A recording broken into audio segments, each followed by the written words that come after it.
विद्यापीठ, सन्माननीय परीक्षक आणि स्पर्धेच्या एकाच नौकेतून विहार करणाऱ्या माझ्या स्पर्धक मित्रमैत्रिणींनो, मी धैर्यशील पवार वक्तृत्व स्पर्धेचा विषय मांडतोय, विकसित महाराष्ट्र.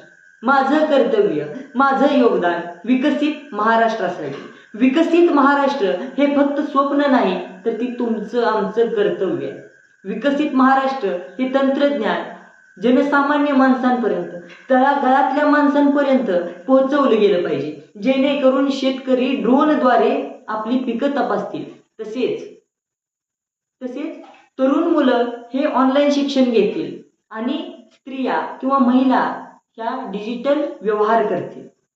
डिजिटल शिक्षण ही एक प्रकारची क्रांती आहे आणि गावाकडच्या प्रत्येक मुलाकडं स्मार्टफोन हवाच आणि तो महाराष्ट्राशी, समाजाशी थेट जोडलेला असावा.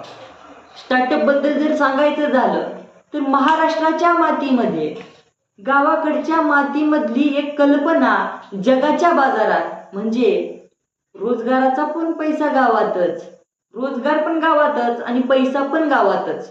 म्हणतात ना, महाराष्ट्राला हिंदी शिकायची गरज नाही, पण भारताला मराठी शिकायची गरज आहे. ही सगळ्यात महत्त्वाची गोष्ट आहे.